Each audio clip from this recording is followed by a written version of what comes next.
The image of the Weimar Republic in 1923 is burned into the history books. We have all seen the photographs. We see children building pyramids out of stacks of worthless cash.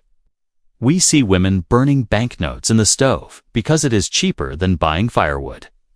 We see men pushing wheelbarrows full of paper money just to buy a single loaf of bread.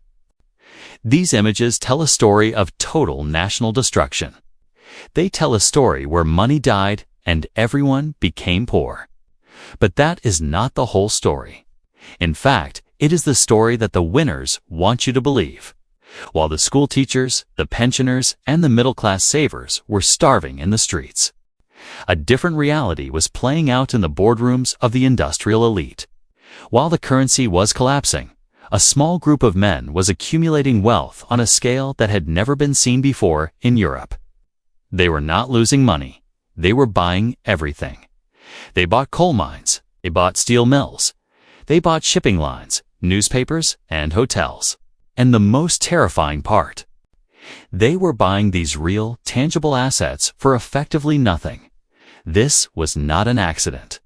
It was the greatest wealth transfer in modern history. It was a mechanism designed to strip the wealth from the creditors and the savers, and transfer it directly to the debtors and the speculators. At the center of this mechanism stood one man. His name was Hugo Stinnes. They called him the Inflation King. At the height of the crisis, he owned 20% of the entire German industry. He was the richest man in Germany and perhaps the most powerful man in Europe. And he built this empire not in spite of inflation, but because of it. Today, we are going to deconstruct exactly how he did it. We are going to look at the mechanics of the Weimar wealth transfer. We are going to understand why inflation is a tax on the past and a subsidy for the future. And we are going to ask the uncomfortable question: is the exact same mechanism being deployed against you right now?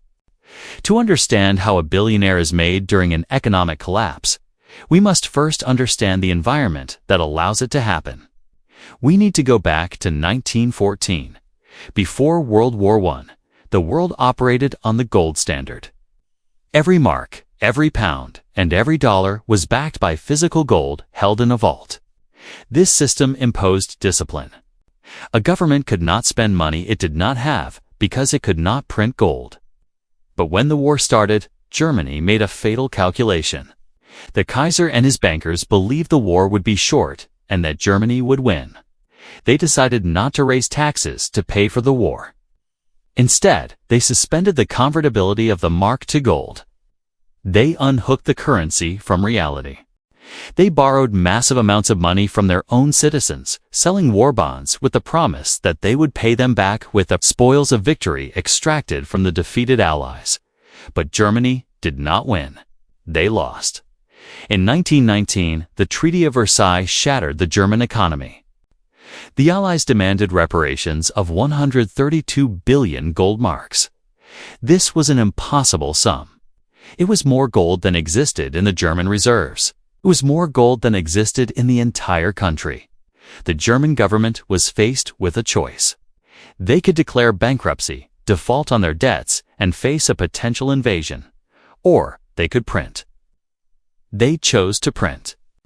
At first, it seemed like a solution. The government printed paper marks to buy foreign currency to pay the reparations. They printed paper marks to pay the wages of the demobilized soldiers.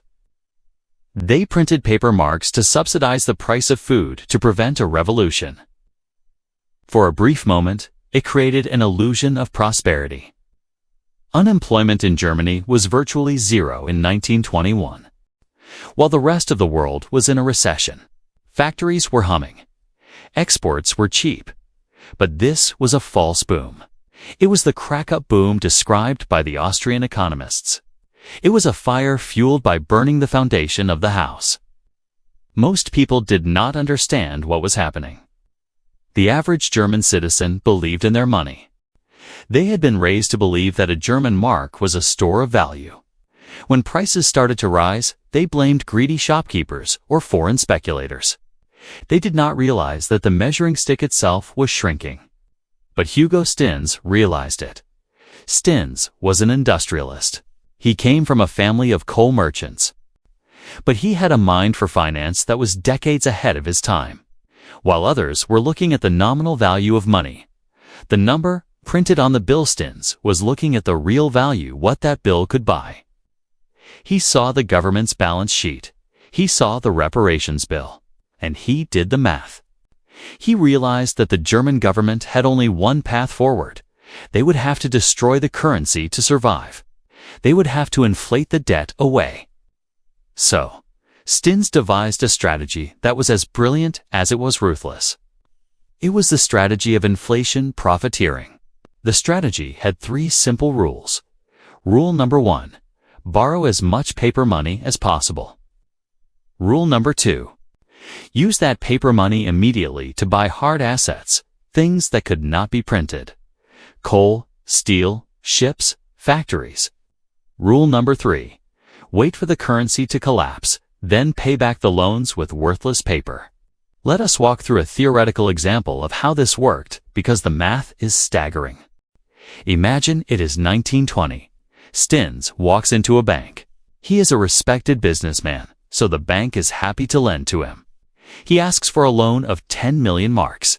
At this time, 10 million marks is a fortune. It is enough to buy a large steel mill. The bank gives him the loan. The interest rate is perhaps 5%. Stins takes the 10 million marks and immediately buys the steel mill. He now owns a physical asset factory with machines, land, and inventory. Now, the printing presses go into overdrive. By 1922, inflation is running at thousands of percent. The price of everything is skyrocketing. The price of bread, the price of labor, and the price of steel are all going up exponentially. Because the price of steel is skyrocketing, the revenue of Stins's new factory explodes. He is selling steel for millions, then billions of marks. But here's the key. His debt is fixed. He still only owes the bank 10 million marks. By 1923, a single postage stamp cost 50 million marks. A loaf of bread cost 200 billion marks. Stins could take the revenue from selling a single scrap of steel, perhaps. Even a single egg from his farm and walk into the bank to pay off the entire 10 million mark loan. He bought a steel mill for the price of an egg. This was the wealth transfer. The bank, which represented the savings of the middle class, was wiped out. They were paid back in worthless paper. But Stins, the borrower, kept the mill. The asset did not disappear. The factory was still there. The ownership simply transferred from the savers to the debtor. Stins repeated this process thousands of times. He created a complex web of cross-holdings and conglomerates. He bought newspapers to control the narrative. He bought paper mills to supply the newspapers. He bought coal mines to power the paper mills. He bought shipping lines to transport the coal. He called it a vertical integration, but in reality, it was a giant vacuum cleaner sucking up the tangible wealth of Germany using the government's own printing press as the power source. While Stins was expanding, the average German was living through a nightmare. The tragedy of hyperinflation is that it happens slowly, and then all at once. In 1921, a cup of coffee cost a few marks. By late 1922, it cost hundreds. By 1923, the price was doubling every few days. People stopped using banks. As soon as they were paid, they would rush to the shops. If you waited until the evening to spend your wages, their value might have dropped by 30%. Wives would wait at the factory gates for their husbands to throw their pay packets over the fence so they could run to the market before the prices changed. The social contract broke down. The values of thrift, hard work, and saving values that Germans held dear were punished. The person who saved money for 40 years for their retirement found that their entire life savings could not buy a cup of coffee. They were destitute. Meanwhile, the person who had been reckless, the person who had borrowed money to gamble or speculate, was rewarded. The moral fabric of society was inverted. There is a famous story from this time that illustrates the insanity. Two brothers received an inheritance in 1919. One brother was prudent. He took his half of the money and put it into a savings account at the safest bank in Berlin. The other brother was a drunkard. He took his money and bought a cellar full of wine. 3 years later, the prudent brother was broke. His savings were worthless. The drunkard brother drank all the wine, but he sold the empty bottles. And the empty bottles were worth more than the prudent brother's entire original inheritance. This is what inflation does. It destroys the past to serve the present. By the summer of 1923, the situation descended into madness. The government could not print money fast enough. They authorized towns and companies to print their own Notgeld or emergency money. There were thousands of different currencies circulating. Some were printed on silk, some on leather, some on wood. Prices were rising so fast that waiters in restaurants would stand on tables every 30 minutes to announce the new prices of the menu items. People carried money in suitcases. Thieves would steal the suitcases, dump out the money, and keep the suitcase because the suitcase was worth more than the cash. In November 1923, the exchange rate hit 4.2 trillion marks to $1. At this point, the entire German economy had been hollowed out. The middle class was gone. The pension funds were empty. But the factories, the land, and the infrastructure remained. And they were owned by a tiny fraction of the population. Hugo Stinnes died in 1924. Shortly after the inflation ended, his empire was so leveraged and so complex that it partially broke apart without him. But the damage was done. The wealth had been transferred. The inflation was finally stopped by the introduction of the Rentenmark. This was a new currency. But unlike the old mark, which was backed by promises, the Rentenmark was backed by a mortgage on the terrifyingly real assets of the nation, the agricultural land, and the industrial factories. Effectively, the government said, "Our money is good because if we fail, we will seize the land and the factories." It was a return to reality. So, why are we talking about this today? Is this just a history lesson? No. This is a warning. We live in a world that looks suspiciously like the early stages of the Weimar Republic. Look at the global debt levels. The United States government owes $34 trillion. Global debt is over $300 trillion. These are numbers that can never be paid back in real terms. Just like the German war reparations, the debt is too big. Governments today face the same choice that Germany faced in 1919. They can default, which means telling bondholders and pensioners, "You get nothing." This creates immediate depression and political revolution. Or, they can print. They can suppress interest rates. They can monetize the debt. They can create inflation to lower the real value of what they owe. History tells us that politicians always choose inflation. It is the path of least resistance. It is the silent crash. It allows them to pay the bills in nominal terms while destroying the purchasing power of the currency. We have seen this recently. In 2020 and 2021, the money supply in the United States expanded by 40%.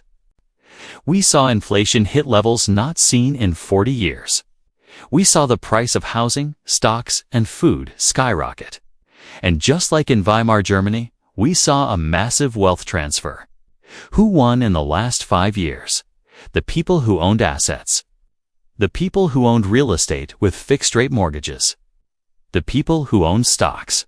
The people who owned crypto. Their net worth, measured in dollars, exploded upwards. Who lost? The people who kept cash in the bank. The people on fixed incomes. The people who were saving for a down payment that kept getting further out of reach. The mechanism is exactly the same. The scale is different, the speed is slower, but the math is identical. The concept you need to understand is negative real interest rates. If the bank pays you 5% interest, but inflation is 8%, you are losing 3% of your purchasing power every year. You are the victim. The bank is effectively taxing your savings to subsidize the borrowers. If you borrow money at 4% to buy a house, and inflation is 8%, The real value of your debt is shrinking by 4% every year. The inflation is paying off your mortgage for you. You are the beneficiary. This is the game. It is a game of musical chairs, where the chairs are hard assets and the music is the printing press. When the music stops, you do not want to be holding the cash. However, there is a danger in trying to be Hugo Stinnes today. Stinnes succeeded because he had access to credit that the average person did not. He had connections. And he operated in an environment where the inflation was hyper-exponential. In a modern context, central banks are trying to manage the inflation. They want it to be 4% or 5% enough to erode the debt, but not enough to cause a revolution. They are trying to shear the sheep, not skin them. But the risk is that they lose control. The system is fragile. A war, a supply shock, or a loss of confidence in the bond market could trigger a spiral that moves faster than they can react. So, what is the lesson from Weimar? The lesson is that money is not wealth. Money is a claim on wealth. It is a ticket. But if the theater oversells the tickets, your ticket might not get you a seat. Wealth is the seat. Wealth is the factory, the farm, the gold mine, the technology, the energy. Wealth is the thing that produces value, not the paper that measures it. During the Weimar hyperinflation, there was a phrase used by the people, "Flucht in die Satzwort." It translates to flight into real assets. People stopped wanting money and started wanting things. Pianos, jewelry, tools, anything that would hold value. Today, the smart money is doing the same thing. Why do you think billionaires are buying farmland? Why are central banks buying gold at record rates? Why are investment firms buying entire neighborhoods of single-family homes? They are positioning themselves for the transfer. They are getting out of the paper and into the rock. The tragedy of 1923 was not just the poverty, 'twas the ignorance. The average person did not understand what was happening until it was too late. They trusted the system. They trusted the government. They trusted the money. Hugo Stinnes did not trust any of it. He trusted the math. He understood that a government with unpayable debts has only one playbook, and he positioned himself on the right side of that playbook. You do not have to like Hugo Stinnes. He was a ruthless opportunist, but you have to respect his foresight. He saw the avalanche before the first snowflake fell. The question you have to answer for yourself is simple. In a world of $34 trillion of debt, are you positioned as a creditor to a bankrupt state? Or are you the owner of real value? The wheelbarrow is coming. The only question is whether you will be the one pushing it full of worthless paper, or the one owning the shop that refuses to accept it. If this story of the Weimar wealth transfer has opened your eyes to the hidden mechanics of inflation, make sure you subscribe. We are dedicated to digging up the financial history that explains our current crisis. We do not just report the news, we explain the machine behind it. In our next video, we're going to look at the other side of this coin. We are going to investigate the rent control trap of the 1920s and how the government eventually seized the wealth back from the landlords. Because in the game of financial warfare, the government always has one last move. You need to be ready for that too.